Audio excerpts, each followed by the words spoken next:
afternoon. We here at the Dick Street Garden. I'm here with my brother Chris. He's going to explain to you guys a little bit about the garden. Yeah, so we're over here at Dick Street with my man Bo and Wallace have been getting this garden up and going with some assistance from Xavier, myself.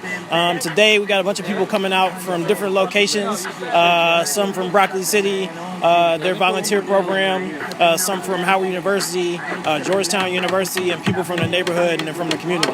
Okay, so these are a lot of people here are volunteers? Yeah, people are volunteers. You know, they connected to the work different ways. You know, Xavier does a lot of work around gardens, connected to different people. Bo's been putting a lot of energy into this space and getting the neighborhood and the community more up on healthier foods and healthier living. And so, you know, building out a relationship where people come out and put their hands in the dirt and help maintain it. And then, you know, over the course of the year, you know, Bo's out here all the time, helping Miss Mary. Miss Mary, she lives next door, so she's from North Carolina. She's from the South, so it's a part of, you know, something she's been missing is like getting out here and growing healthy food and growing all the things she used to have back home. Mm-hmm. So yeah, community comes together to take care of it. Oh, okay. Volunteers from everywhere come together and help, you know, put some hours and time into it too. All right, so last question.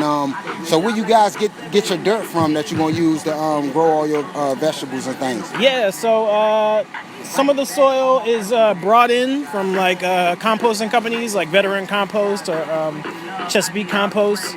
But there's also composting here. We'll probably be doing some more of that later in the year. We'll build another compost bin so that you can compost what's some food scraps here. Have some delivered from Compost Cab.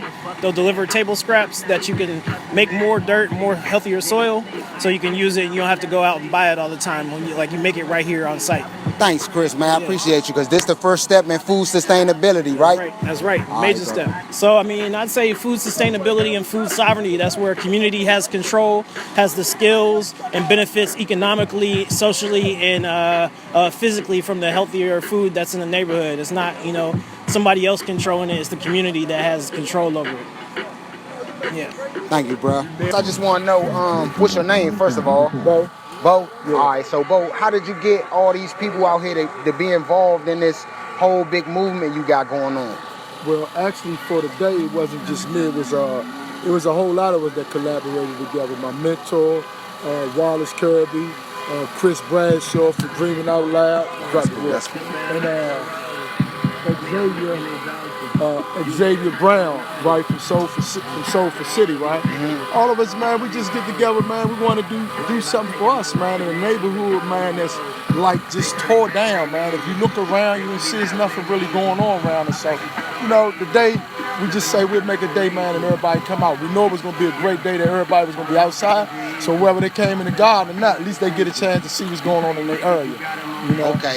All right. So how do you maintain this garden? Because this is a big part, like with food sustainability, like somebody taking care of these vegetables and putting the seeds in the ground. How do you keep your rotation going with people helping out in the community or whatever? Well, actually, the people we get a lot of cooperation from the people in the community just as well as us. The brother, like I said, the brother Xavier over there, his sister.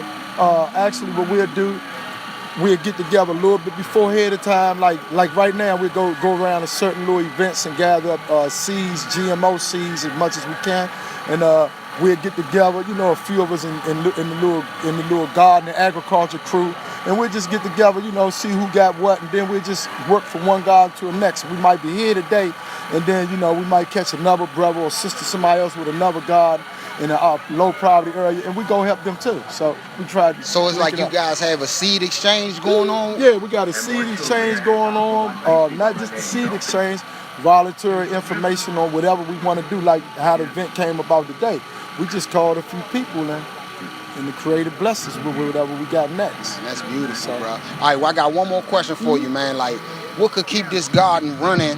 Like, whether it be financial, bodies, like, what could keep this thing going and growing and get better and better as the years go on?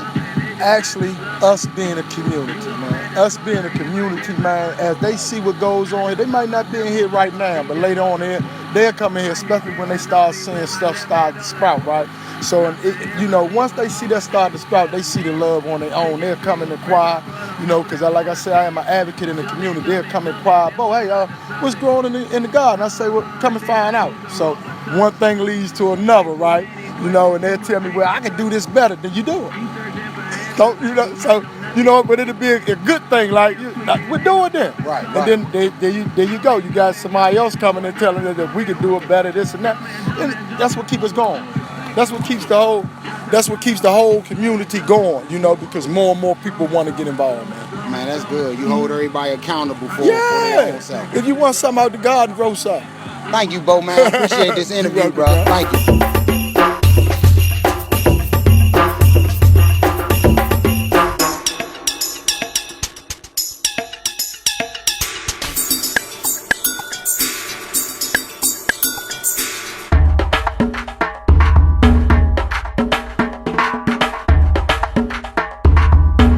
Perception of where they are, you know what I'm saying, and just make a difference in that place where they at, called jail. Here's what we're doing. We're in the process of having this conversation, like this dialogue. We're having the dialogue now. We went up here this week with UDC, the University of District of Columbia, right? And what we were talking about doing is putting together a proposal, number one. You know, to start like an initiative where we're going to... I'm gonna just move right here next to you. We're going to engage with returning citizens and at-risk youth and incarcerated youth, right? We're going to sit down with That's a big one, ain't it? the representatives of CSOSA. We've already had preliminary conversation with them. We want to have this follow-up conversation now that we're further along with the concept. And you know, a lot of individuals that come through CSOSA is under supervision. And one of the things that they are mandated to do while under supervision is to do community service. So what we want to do is put together an initiative where we'll be training them in urban gardening, right? The different aspects, nutrition, one of them. Also in aquaponics, right? Hydroponics, right? The whole gamut of horticulture, right? And then we're gonna initially have them out here, working here, you know, kind of introducing them to urban garden. And then we're going, as they progress, we're going to start taking them out to UDC's 100-acre farm out there in Beltsville, right, where they got their commercial kitchen out there as well. So they'll be participating in harvesting the produce, and then also they'll be getting the opportunity to get their skills enhanced in the culinary department. We teaching them nutrition and so forth. And while all that's going on, we're planning on getting one of them metal containers up here. And we're going to have that retrofitted as a commercial kitchen so they can continue to learn about nutrition and culinary and so forth. And we're going to try to make them like ambassadors, urban gardening ambassadors, right, and so forth. But teaching them all the different aspects and kind of put them on, the ones who are interested, put them on a career track, right, where with UDC you can go and get certified as master gardeners, master composters, whatever, or pursue some aspect of agriculture. Even if you want to go into like architecture, whatever, you know, we're going to do woodworking with them, you know, show them how to, you know, use these pallets and build things with it, the wood, and build things with it. Right? Oh man, it sounds like So a that's whole what lot of thought went into this. Yeah, I'm working on the concept and stuff now, you know, and we're supposed to present it to UDC next week, right? Then, you know, I've already had the conversation with, like I say, the representative CSOSA, so we just got to do that follow-up, right? And then, like you say, you know, we want to look at these different institutions too, simultaneously, like DC jail. And so, because you know they're going to build a new one. I know Yeah, they're going to build a new one. So before they lock down all of, you know, how they're going to do it, we're going to ask them, you know, a lot of jails throughout the country have urban garden programs. So we want to do a curriculum that would address that in there, right? And we want to do the prototype with the youth down there at New Beginning, the old Oak Hill down there in Law. Right, okay. And so we're going to approach them, see if they're interested, because they could use some of the land they got right down there. They have a program down there, and we're going to see, you know, what the procedure, policy is to take them out, say maybe once a week to the 100-acre farm, right? Teach them the culinary, the nutrition, and stuff like that. Because a lot of, you know, like I was locked up before myself, so I know that I became a vegan when I went to prison. I was like 16. I became a vegan just because, primarily, you know, I seen these guys, man, eating all this pork. I didn't eat pork, didn't know it, but I seen the guys eating all this pork and meat, right? We start exercising and stuff, right? And they couldn't hang, right? And I was like, they was asking me, why you don't eat no meat? I said, man, that stuff, man, depletes your energy, man, really. And so I just totally went into veganism. So I was vegan for almost like 20 years, studied all the stuff about the nutrition and all this here, So those are the things that a lot of them in there would be interested in. I think that it just got to be part of a curriculum that can be done, facilitated, and those of us who are going through it out here and getting the hours in and all this here, learn how to do it, they can become these facilitators.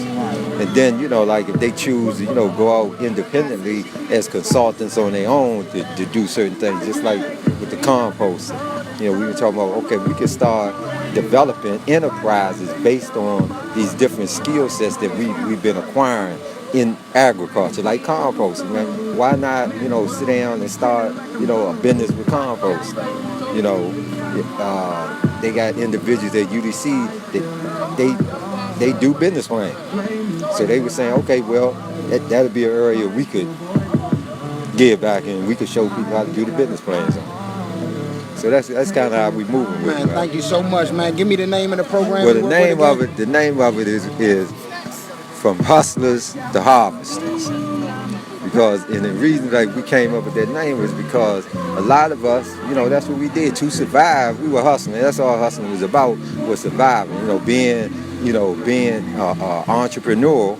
A lot of people when they hear it, sometimes they think it means criminal activity. It doesn't. They look the word up. It means being an entrepreneur, right? So we're flipping the script. We're using the language that they can grasp. And then we're kind of sanitizing it so they can understand the bigger import of it. You know what I mean? I think that's a brilliant approach. A lot of them, as they hear, they're like, okay, and they see us, they know we used to be out here. And so, like, wow, they into the gardening thing, man. It look like it's something, man. Let's check it out, because this is the only thing they do on the street. They always see somebody out there slinging. Man, I'm curious about that, right? So we're developing this whole concept around, from hustling to harvesting, man, and harvesting ain't just about the agriculture, but it's about also, turning into economically viable opportunity for yourself as well, right? So that's where the business piece coming in. Right? Okay. All right. Well, thank you, man. What's your name again? Wallace. Wallace Curry. Thank you, Wallace, man. Have a great one. This joint came out looking all right. Nah, this joint, y'all got a lot of work done today, man. Look like all the beds set up, all the beds cleaned out, ready to go put the stuff in. All right, so today, man, we in Washington, D.C. I'm here with Xavier Brown. He's gonna tell us a little bit about the life cycle of vegetables. Yeah, cool, man. Thanks for coming out. So we're here at Dick Street Garden in Clay Terrace, D.C. in Northeast. And so basically, we start off really with the soil is the most important thing. You got healthy soil, you're gonna have healthy plants. And so we just prep our soil with compost, vegetable compost, probably some worm castings too. Mix it in, stir it up. Then we get good seeds. We usually direct seed a lot of our vegetables. That means no seedlings, we just put the seeds right in the soil. With kale, for example, it takes about 7 to 10 days for it to germinate. Once it starts germinating, it's growing. Then from that germination process, maybe like another 30 days, 30, 35, 40 days maybe. Then we harvest, then we rinse it, dry it, and then we kind of distribute it in the community or take it for ourselves. And then if you want to take it to another step, after that we will kind of process it and take it somewhere else. And if it's not used, we compost it, and the compost kind of goes right back into the whole cycle. So it's like a big kind of circle. Everything we don't use, we don't eat, we don't consume, it just goes back into the garden where we compost it over and over again, basically. And sometimes, like with our plants, like peppers are like the main one. Maybe okra, watermelons are easy. We save the seeds ourselves. So if we grow the plant, eat a watermelon, for example, you can save the seeds. And then those are your seeds for 2018, so you don't have to buy seeds. And usually, one seed will probably give you a piece of fruit that's going to give you like 30 seeds. So you'll always have seeds to kind of continue the cycle. And so really sustainable farming is about just putting yourself in the natural life cycle of earth and what God has already created. You know, just kind of playing your role in the whole cycle. Oh, thanks, man. You put that well said. That was well said. One more question for you, man. How do you keep everybody excited about keep coming out, keep pitching in for the gardens and things like that? Yeah, that's a good question. So we it's all about partnerships. You know, partnering with guys like y'all who are doing creative things, creating videos. You know, partner like my man Chris, Daryl from Broccoli City, with Bo. So Dr. Amster from Georgetown. So just partnering and figuring out new ways to give people the information and getting people excited about it. So now when people see like Alkaline in DC, it's a whole new vibe, and you get like a whole new group of people that want to, you know, volunteer. And so just really partnering and doing it, having rap music, you know, just making sure the energy is good. Everybody has a place to, you know, to do what they can and just be kind of welcoming and accepting and making sure everybody knows like the goal is to have healthy food for the community, community owned, community controlled. So. Last question, Mr. Xavier. What's your future plans, and you plan on expanding this garden or? Yeah, so for this season, we're gonna try something new this season where we're gonna try to grow maybe like 30 pepper plants up here, and I'm gonna give the gardeners the pepper plants, and I'm gonna give some, trying to start like a pepper cooperative type of thing. We're gonna give some peppers to this garden, maybe Chris' garden, maybe my man in Ben and Terrace garden, and another garden in Southeast. And what I'm gonna do is I'm gonna buy the peppers back from them per pound, maybe like maybe between $4 and $6 a pound. You know, so they'll be making money, you know, growing it. I'll get the peppers, and then I'm gonna take the peppers and turn them into the pepper jelly that I'm making. I'm gonna take the pepper jelly to market, and I'm gonna sell it. And then that, you know, some of that money's gonna go back to Soulful, some of it will go back to the organizations. And so we kind of really create like community operated, kind of sustainable businesses, you know. Oh, that's cool, bro. You want to say anything about your pepper jelly, like where the people could expect to get some of that pepper jelly? Yeah, man, for sure. So it's a fish pepper. It's a fish pepper, Buena Mulata pepper. I'm gonna call it fish mulata pepper right now. I gotta figure out a name. But you'll definitely be able to get it from soilfulcity.com. I'll probably be at some farmers markets. I'm gonna enter it into a couple state fairs. You can ask anybody who's tasted it. It's flat out some of the best stuff. You can't get any really, you know, homegrown. The peppers are grown in DC and PG County, like hyper local, 100% natural, no pesticides, nothing like that. The seeds are heirloom variety of seeds. It's African American variety of seeds that you can only get from like certain people, and so you got to be plugged in to get the seeds. And so it's going to be kind of the story about it. We're going to have a nice story and marketing plan. So the pepper's going to be amazing. It's good. We probably come out with a line of like hot sauces and some other stuff really for the community. And so we trying to get more and more people involved. So now we can have like 5 different communities who may have been beefing at one time, but we kind of trying to maybe have each community growing their peppers together, and people, you know, try to figure out a way they can get money together that's in a positive way, you know. So we trying to flip it. We working on it. So like stuff like this is going to help push that message out. That's what's up, brother. Thank you, Mr. Xavier, Thank man. y'all, Look, man.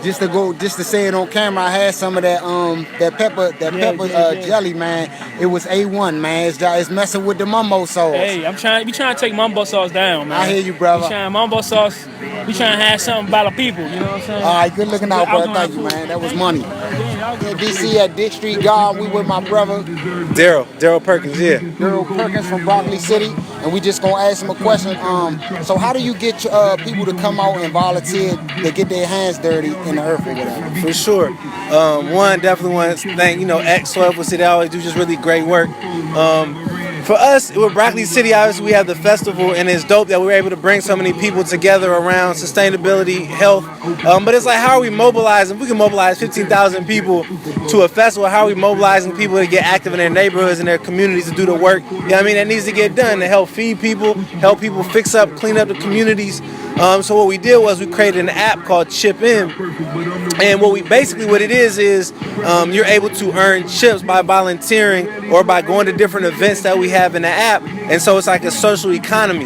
And so really it's just mobilizing people. You know what I mean? It's like using the influence that we have with Broccoli City to mobilize people to places that it matters. So, yeah, I mean, it's just about moving people really at the end of the day. That's cool, bro. Yeah. Like, one more question. Something about food sustainability, like. I mean, we have to. I don't think we got a question. There's no question about it. We know what's killing our communities is we're not eating healthy. We're not eating good food. So how are we making sure that we're being conscious of what we put in our body? And that's something that we're thinking about.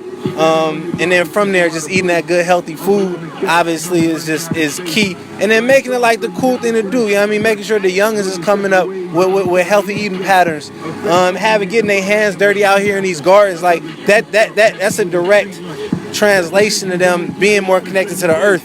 You feel me? So it's like it's a direct correlation between them getting their hands dirty, growing the food, and then eating the food that they grow.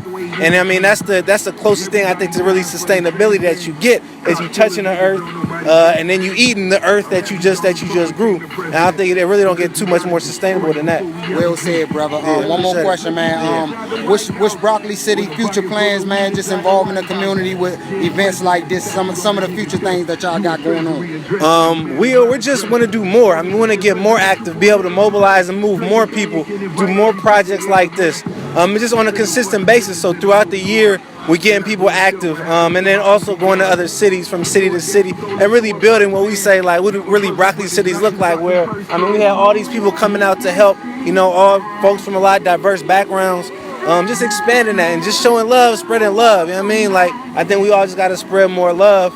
It ain't nothing like that. We just got to support one another, you know what I mean? We got to support each other. Nah, that was well said. Thank you, bro. Appreciate it, bro. Appreciate you. Daryl from Broccoli City, man. We signing out. Peace.